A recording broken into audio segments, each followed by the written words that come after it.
So if you want to know what the first and most important plank in my climate proposal is, beat Trump. If the American people want a president to add to our division, lead with a clenched fist, a closed hand, a hard heart, to demonize your opponent, to spew hatred, they don't need me. They've got President Donald Trump. So Joe throws this campaign rally with Philadelphia as the backdrop. He's got all the media coverage there. CNN propping it up. All the mainstream media propping it up, really. He gets up there and says nothing of substance. It's nothing but grandstanding, platitudes, fear-mongering. He's trying to get his little campaign slogans going. Fight for the soul of this nation. Beat Trump. That's all it is appeal to emotion. This is reminiscent of Hillary in 2016, Obama in 2008. It's just the same old Democrat Party. I believe Democrats want to unify this nation. That's what our party's always been about. That's what it's always been about, unity. You cannot make this up. You can't make it up.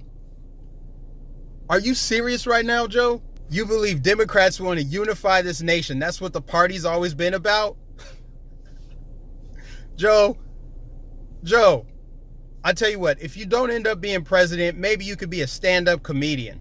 And of course, no campaign rally is complete without taking shots at our POTUS. You're still calling it Obama's economy. Talking about Trump inherited everything in his life. You've been in politics 50 years. All you've done is inherit tax money. And what do you have to show for it? More platitudes, more race baiting? Trump's getting shit done. Don't get it twisted. Is it just me or do Democrats know their audience? We're going to be unified through division? Trump inherited the economy? Trump's the divider in chief? I know you're getting up there in age, but there's no way you forgot which party you're in. Really? The history of the party has been about unity? I mean, unless you're using doublespeak. You must have the memory of a goldfish. Let's refresh it for you. Folks, last year, 24 states introduced or enacted at least 70 bills to curtail the right to vote. And guess what? Mostly directed at, quote, people of color. You see it. We got Jim Crow sneaking back in. No, I mean it. Tell me how on earth we can be unified under you when it wasn't that long ago that you said this. This time, they, not you, have an ally in the White House. This time, they have an ally. They're a small percentage of the American people, virulent people. Some of them the dregs of society. Oh, I got it. So we're going to be unified through you dividing us and dehumanizing Trump supporters. But wait, this is the best part. Did you guys see who he picked for his senior campaign advisor? Sometimes the jokes write themselves, man.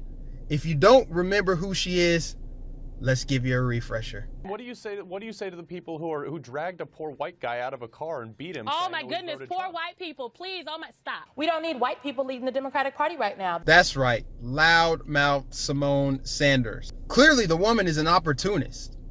Money talks, and damn did he pick the loudest mouth he could. So I mean, yeah, you picked a racist to be your senior campaign advisor. I get it. It's the party of racism. No surprises. But I don't think she's going to have time to advise you. She's going to spend your entire campaign on the defense. The crime bill, by way of this disparity between crack and powder cocaine, trapped an entire generation of people. This bill not incentivize putting more people in jail and keeping them there longer.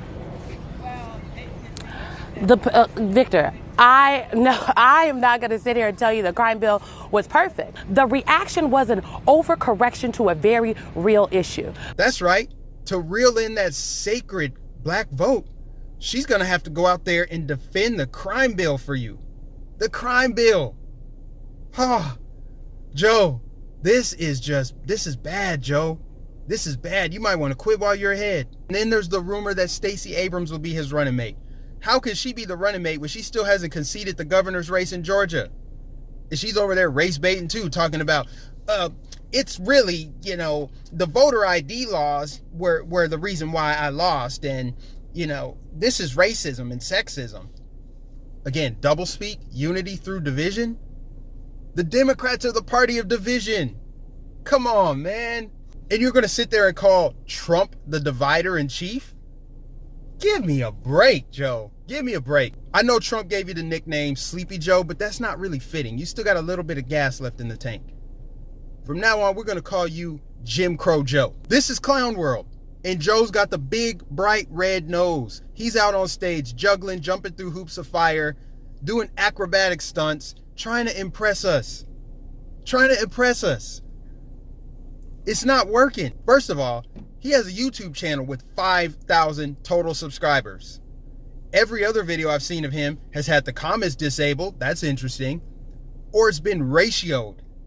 The ones that do allow comments, everybody's saying Bernie 2020, Joe Biden, you're the establishment. We don't want you anymore. You're the old school Democrat. Now, the media would have you believe that Joe Biden is really ahead and he's the front runner. He's got all the momentum. They got the fake polls. I mean, all you have to do is use the eye test. Bernie Sanders is actually the front runner. He's the true front runner. They're going to try to screw Bernie. Bernie is the true front runner. He has a cult following, right? Bernie's got millions of followers on Twitter, on Instagram. Bernie is more tech savvy, and Bernie's already been through the fire. So it seems to me like they're just pushing Joe onto voters. It's just like Hillary. It's just like Obama. They're pushing Joe because he's that establishment guy. He's the chosen one. So in the end, it doesn't matter if we call you Sleepy Joe, Creepy Joe, Sniffing Joe, Crime Bill Joe, or Jim Crow Joe. You're just status quo Joe. It's a wrap. You're not going to make it. You're the wrong gender. You're the wrong color. You got the wrong ideas. You're pushing platitudes over policy. But hey, don't take my word for it. Listen to the wonderful words of your new senior campaign advisor. We don't need white people leading the Democratic Party right now.